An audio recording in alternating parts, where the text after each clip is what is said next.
السلام علیکم۔ رشتہ دل کا ناول میں خوش آمدید۔ Episode number 2۔ سر، کیا آپ کو نہیں لگتا آپ کو خود کرنل صاحب سے بات کرنی چاہیے اور بچے کو انہیں دینے جانا چاہیے؟ کیپٹن سعد نے میجر آہل سے پوچھا، جو کہ اس مشن میں ان کے ساتھ تھے اور مشن کے مکمل ہونے پر الگ ہو رہے تھے۔ دونوں کو ہی اپنے نئے مشن کے آرڈرز مل چکے تھے۔ میجر آہل کو آج ہی روانہ ہونا تھا، لیکن وہ 11 دن کے چھوٹے بچے کو ساتھ نہیں لے جا سکتے تھے۔ اسی لیے انہوں نے اپنے لخت جگر کو اپنے باپ کے حوالے کرنے کا فیصلہ کیا، اور اب وہ کیپٹن سعد، جنہوں نے آج شام اسلام آباد ہیڈ کوارٹر میں رپورٹنگ کرنی تھی، بچے کو لے کر اسلام آباد کرنل صاحب کے پاس جا رہے تھے۔ نہیں کیپٹن سعد، میں نہیں جا سکتا۔ مجھے آج ہر حال میں مشن کے لیے روانہ ہونا ہے، اور ویسے بھی اگر میں گیا تو بابا مجھے اور بچے دونوں کو گھر نہیں آنے دیں گے، اور بہت ناراض ہیں مجھ سے، اور اگر مان بھی گئے تو میری شادی کرائے بغیر وہ مجھے واپس نہیں آنے دیں گے۔ میجر آہل نے نرم لہجے میں جواب دیا۔ سر، یہ تو اچھی بات ہے کہ وہ آپ کی شادی کروا دیں گے۔ آپ کا بیٹا بہت چھوٹا ہے، اسے ماں کی ضرورت ہے، کیپٹن سعد نے مخلصانہ مشورہ دیا۔ نہیں کیپٹن، اب یہ ممکن نہیں ہے میرے لیے۔ اس کی سگی ماں کے دھوکے نے میرا عورت ذات سے اعتبار ختم کر دیا ہے۔ میں آج بھی یہ سوچ کر کانپ جاتا ہوں کہ اگر میں ٹھیک وقت پر نہ آتا تو کیا ہو جاتا۔ وہ عورت مجھے اس مشن سے دور رکھنے کی خاطر میرا بچہ اپنے ساتھیوں کے حوالے کرنے والی تھی۔ یہ تو خدا کا شکر ہے کہ مجھے ٹھیک وقت پر سچائی پتہ چل گئی۔ اگر اس کی سگی ماں اس کے ساتھ اتنا برا کر سکتی ہے تو دوسری عورت سے تو بھلائی کی امید رکھنا ہی فضول ہے۔ اور ویسے بھی کسی عورت کا دل اتنا بڑا نہیں ہوتا کہ وہ دوسرے کی بچے کو پیار کرے، اس کا خیال رکھے، اس کی خاطر دنیا سے لڑے۔ میں اب چاہ کر بھی کسی عورت پر اعتبار نہیں کر سکتا۔ سر، آپ کو اتنے نا امید نہ ہونا۔ دنیا میں اچھے لوگوں کی کمی نہیں ہے۔ ہو سکتا ہے اب کی بار ایسا کچھ نہ ہو۔ نہیں کیپٹن، یہ سب کتابی باتیں ہیں، حقیقت میں ایسا کچھ نہیں ہوتا۔ سر، اگر کرنل صاحب نے بچے کو رکھنے سے منع کر دیا تو؟ کیپٹن سعد نے ہچکچاتے ہوئے پوچھا۔ نو کیپٹن، وہ ایسا بالکل نہیں کریں گے۔ یہ ان کا خون ہے، ان کے بیٹے کی اولاد۔ ان کی ناراضگی مجھ سے ہے، اس بچے سے نہیں۔ آپ بے فکر ہو کر جائیے، اور ادھر رینا کا ذکر کرنے کی ضرورت نہیں ہے، اور یہ لیٹر بھی دے دیجیے گا۔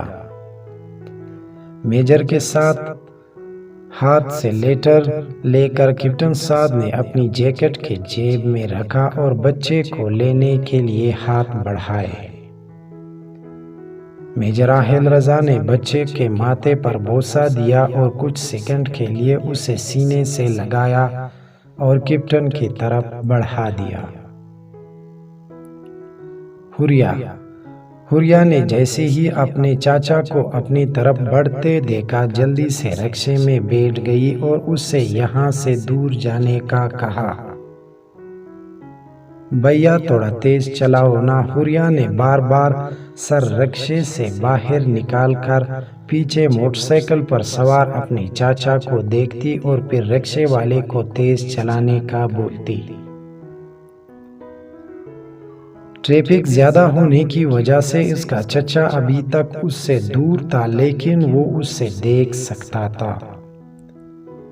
بیبی جی، آپ نے کدھر جانا ہے؟ رکشے والے نے سوال کیا، اور حوریہ کہ اپنی چادر ٹھیک کرتے ہاتھ ساخت ہو گئے، کیونکہ یہ تو اسے پتہ ہی نہیں تھا کہ اس نے کدھر جانا ہے۔ پہلے اس کا ارادہ بس سٹینڈ کی طرف جانے کا تھا، لیکن اب وہ وہاں جانے کی غلطی بھی نہیں کر سکتی تھی۔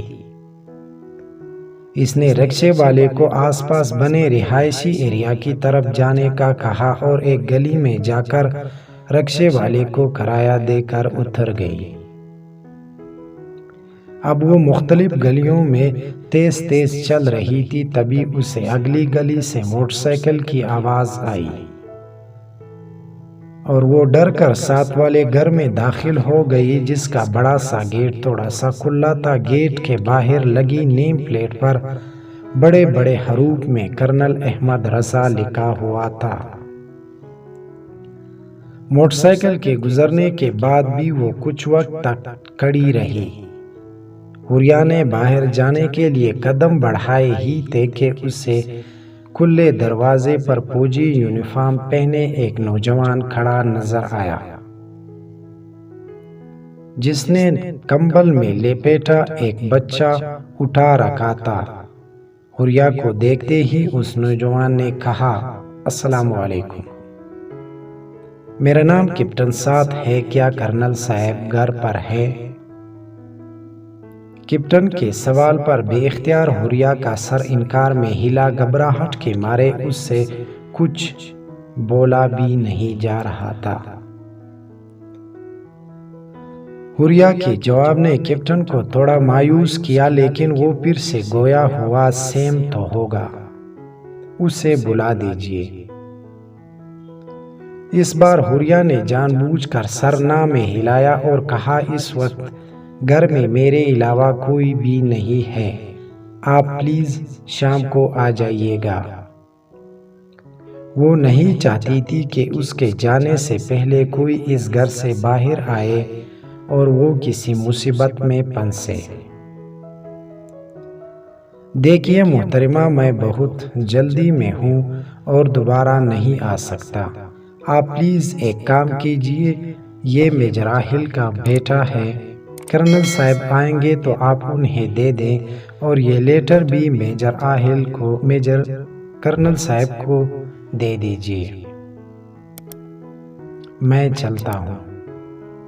اس کی ماں حوریہ نے اتنے چھوٹے سے بچے کو اکیلے دیکھتے ہوئے پوچھا، شی از نو مور۔ کیپٹن سعد نے مختصر جواب دے کر جلدی سے بچہ اور خط حوریہ کو پکڑاتے گیٹ کے باہر سے ہی گاڑی میں بیٹھ کر چلا گیا۔ حوریہ سوچوں میں کڑی حیرانگی سے بچہ اور خط پکڑ کر کھڑی تھی۔ وہ بچہ لے کر نہ تو باہر جا سکتی تھی اور نہ ہی گھر کے اندر۔ ایک خیال اور تجسس کے تحت وہ خط کھول کر پڑھنے لگی، جس میں لکھا تھا، پیارے بابا جان، میں جانتا ہوں کہ آپ مجھ سے بہت ناراض ہیں اور آپ کی ناراضگی بالکل بجا ہے۔ مجھے آپ کو بتائے بغیر شادی نہیں کرنی چاہیے تھی، مجھے میری غلطی کا احساس ہو چکا ہے اور میں خود آ کر آپ سے معافی مانگنا چاہتا تھا، لیکن مجھے 3 سال کے لیے ایک بہت ضروری مشن کے لیے جانا پڑ رہا ہے۔ کیپٹن سعد آپ کے لختے جگر کے جگر کو لے کر آ رہا ہے، میری واپسی تک وہ آپ کے آس پاس رہے گا۔ اس کی ماں کے بارے میں مشن سے واپسی پر آپ سے بات کروں گا، زندگی نے موقع دیا تو آپ سے دوبارہ مشن کی واپسی پر ملاقات ہوگی۔ آپ کی دعاؤں کا طلبگار میجر راہل رضا۔ حوریہ نے جیسے ہی خط پڑھا اسے حیرانگی کے ساتھ ساتھ غصہ بھی آیا۔ کتنا خود غرض شخص ہے، 3 سال کے لیے جا رہا ہے اور اتنے چھوٹے بچے کو اکیلا چھوڑ دیا۔ بیٹے کی ذرا بھی پرواہ نہیں، اتنا چھوٹا بچہ 3 سال تک کیسے رہے گا بغیر ماں باپ کے؟ بے اختیار اس نے بچے کو پیار کیا اور اپنے سینے سے لگایا، تپکنے لگی۔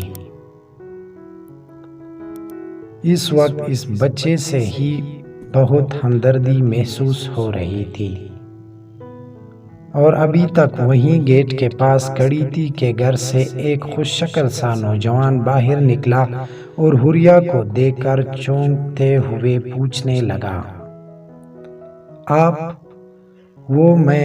وہ کیپٹن سعد، یہ بچہ میجر آہل۔ حوریہ نے گھبراتے ہوئے کہا، اس کے منہ سے ٹوٹ ٹوٹ کر لفظ نکل رہے تھے۔ حوریہ کی بات سن کر لڑکے نے مسکراتے ہوئے بیگ اٹھایا اور حوریہ کو ہاتھ سے گھر کے اندر چلنے کا اشارہ کیا، اور خود ہی ساتھ ساتھ چلتے ہوئے کہنے لگا، بھابھی آئیے نا، آپ ادھر گیٹ کے پاس کیوں کھڑی ہیں؟ سوری، بھائی نے مجھے میسج کیا تھا کہ کیپٹن سعد آئیں گے، مجھے دھیان ہی نہیں رہا۔ بائی دا وے، میں سیم ہوں، آپ کا دیور۔ بھیا نے تو بتایا ہوگا میرے بارے میں۔ حوریہ تو لفظ بھابھی پر ہی اٹک گئی۔ وہ لڑکا اسے اس بچے کی ماں سمجھ رہا تھا جو کہ اس دنیا میں ہی نہیں تھی۔ اسے سمجھ نہیں آیا کہ وہ اس کی غلط فہمی کو کیسے دور کرے۔ اس کی بات پر وہ بس مسکرا سکی۔ گھر کے اندر داخل ہوتے ہی اس کے سامنے صوفے پر بیٹھے ہوئے ایک ادھیڑ عمر کے شخص نظر آئے، جو شکل سے کافی معتبر اور بارور نظر آئے۔ دیکھنے میں وہ لڑکے کی طرح ہی کافی خوش شکل تھے، اور وہ یقیناً کرنل صاحب تھے۔ کرنل احمد رضا سیم کے ساتھ ایک کم عمر سی مگر بہت خوبصورت لڑکی کو بچہ اٹھائے دیکھ کر کافی حیران ہوئے، اور سیم کی طرف سوالیہ نظروں سے دیکھا۔ بابا، یہ بھابھی ہیں، کیپٹن سعد کے ساتھ آئی ہیں۔ حوریہ کو سمجھ نہیں آیا کہ وہ کیا بولے۔ کرنل صاحب کے اسے دیکھنے پر اس نے نہایت دھیمی آواز میں سلام کیا، جس کا انہوں نے سر ہلا کر جواب دیا۔ تبھی حوریہ ہمت کر کے ان کے پاس گئی اور خط ان کی طرف بڑھاتے ہوئے کہا، یہ لیٹر آپ کے لیے۔ کرنل صاحب نے خط پکڑتے ہوئے حوریہ کو بیٹھنے کا کہا اور لیٹر کھول کر پڑھنے لگے۔ بھابھی، کیا میں اسے اٹھا سکتا ہوں؟ سیم نے پوچھنے پر حوریہ نے مسکراتے ہوئے بچے کو اس کی طرف بڑھا دیا۔ دیکھیے بابا، یہ کتنا پیارا ہے اور چھوٹا بھی، اور بالکل بھائی کے جیسا ہے، ان کی کاربن کاپی۔ سیم کی بات سن کر کرنل صاحب مسکرانے لگے اور جھک کر بچے کی پیشانی پر بوسہ دیا۔ بچے کو سیم کی گود سے لے کر اپنی گود میں منتقل کرتے ہوئے حوریہ سے پوچھا، بیٹے آپ کا نام کیا ہے؟ حوریہ، یک لفظی جواب آیا۔ بچے کا نام کیا رکھا ہے؟ اور اب کی بار حوریہ جواب نہ دے سکی کیونکہ اسے نام پتہ ہی نہیں تھا۔ وہ سوچ رہی تھی کہ اس سوال کا کیا جواب دے۔ تبھی کرنل صاحب کو اپنی طرف منتظر نظروں سے دیکھتے پا کر بے اختیار اس کے منہ سے نکلا، حمد۔ ماشاءاللہ، بہت پیارا نام ہے۔ حوریہ نے بس مسکرانے پر اکتفا کیا، کیونکہ زبان تو اب ایک بھی لفظ ادا کرنے سے انکاری ہو گئی تھی۔ سیم نے آ کر حوریہ کی مشکل آسان کی۔ بھابھی، یہ لے پانی پیئے۔ سیم نے پانی کا گلاس حوریہ کی طرف بڑھاتے ہوئے کہا، جس سے اس نے اس پر شکریہ کہہ کر پکڑ لیا اور آہستہ آہستہ پینے لگی۔ پانی پینے کے ساتھ ساتھ وہ گھر کو بھی دیکھ رہی تھی، جو کہ بہت خوبصورت تھا۔ ہر چیز بہت اعلیٰ تھی، جو کہ گھر والوں کی شان و شوکت اور اعلیٰ ذوق کا ثبوت تھی۔ لائک کمنٹ شیئر فالو اور سبسکرائب کرنے کا بہت بہت شکریہ۔